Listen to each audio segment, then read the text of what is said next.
welcome to my YouTube channel, and today we're going to be talking about the Rolex Datejust 36mm in oyster steel and a yellow gold. And I did buy this for myself for my 28th birthday, and I know that in the Cartier video I said that I bought this for my 29th, but no, I looked at my purchase date and this was purchased in 2019. And I did purchase this at King of Prussia Mall at Tourneau, and this was the model that I definitely wanted, so it took me quite some time to get it because a lot of stores didn't have it in stock. I called everywhere and I did find this store, and I was dealing with Chase, and so one day he called me and said, we just got it in, come on in, I will hold it for you. So that day I hopped in my car and I went to Tourneau. So that was the day that I did get this piece, and I haven't stopped wearing it ever since. You can also purchase it from other authorized dealers. All you have to do is go online and type in authorized Rolex dealers near me. Just make sure that if you are looking for a specific model, to make sure that you do call and ask if they have it in stock, and if they don't, have them take down your information, and when they do have it, they will let you know when they get it in. So I'm gonna kind of break this down into 4 parts, and at the end just give you a review of what I think about the watch. So I'm gonna start with the model case, and that is the casing of the watch. I do have a 36mm, that is kind of like the in-between sizing.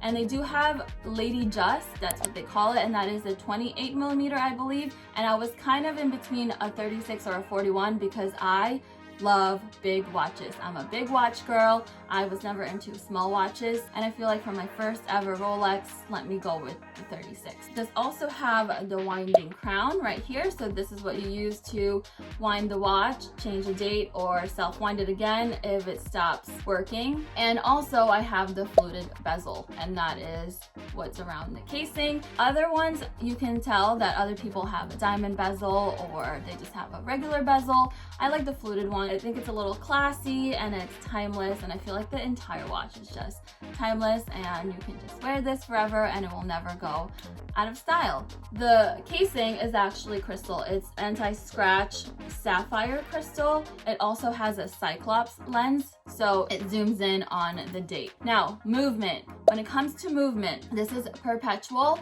It is a mechanical and it is self-winding, so you don't ever need batteries for it. And that is like one of my favorite things about owning this watch, is that I don't ever have to worry about the batteries because it is mechanic. I do have I think it's called a watch winder box, and I do have one, and I'll also link it down below.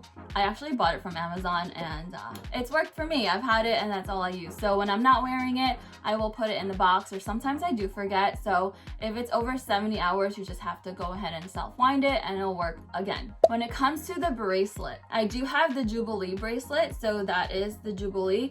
There is the oyster bracelet, which I find more masculine, and I wanted for the Datejust to be a Jubilee, and I just feel like it's more feminine. You can dress it up or down. I think it just adds a classy, feminine touch to your watch. So as far as the clasp, it is a folding oyster clasp. A year before I purchased this, they had the hidden Jubilee clasp, so this was hidden. So it was all Jubilee, and I believe that they did discontinue that. I think they had issues with it. So what's great about this one is that it has a 5mm comfort extension link, and they call it the Easy Link. So you can actually adjust this up to 5mm. So you can loosen it up to 5mm. If you ever want your watch to be a little looser, there's an Easy Link where you don't have to break tools out. So I think that's a cool feature. So now we're gonna move on to the dial, right? So that's your dial. Mine is a champagne color, and I did get the stick dial. They do have diamond dials. I just want it to be classic, nothing too crazy, and I just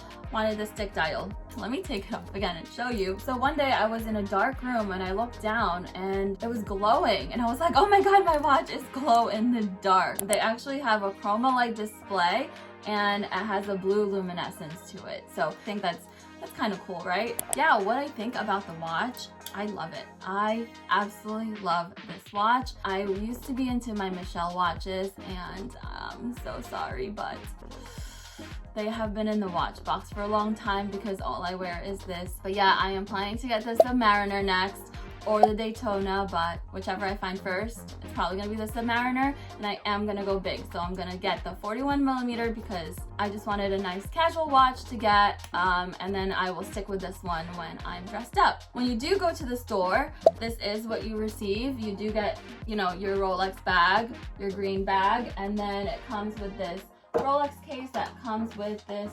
This is so beautiful. It's just classic, and oh, I love it. And it's pretty heavy.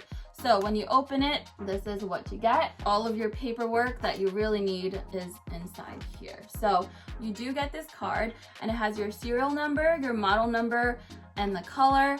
And then the back, it kind of looks like a credit card, which is cool. It says name of the official Rolex retailer, and it says Tourneau because that's where I got it from. Purchaser, which is me, and then date of purchase. So I bought this September 21 of 2019. It says international guarantee, so if you need to get it serviced, this is the warranty booklet, and I guess you show this to them and they'll swipe it in their system. So they do say every 10 years to get it serviced, so I have a long way to go. As far as pricing goes, I do have the receipt in the bag, and on the website for this specific watch, and you know, everything varies if you want it with diamonds, if you want all the extra other stuff. On the website it said it was $11,700, but I'm looking at my receipt, and keep in mind this was in 2019, so almost 2 years ago. I bought it in PA, so that was PA tax. And the watch was $11,200. The tax was $672, so total amount that I paid was $11,872. I know it's pricey, but I think it's a great investment. If you even look at vintage Rolex, they still go for about $10,000. So I think it's a great investment piece, and the cost per wear, if I wear it every day, I think it's worth it. It has held up so well. There's absolutely no scratches on the front. There are some scratches on the gold and the oyster steel material, but what do you expect? That's the same thing with a Cartier. Yeah, that concludes my review on the Rolex, and if you are thinking of getting one, do get it. You will not be disappointed. You will love it. And every time I just look down on my wrist, I'm like so happy. I got to buy it with my hard-earned money, and it makes me happy. So there's that. I hope you liked this video, and if you did, please give it a like and subscribe to my channel. And until next time, I'll see you then.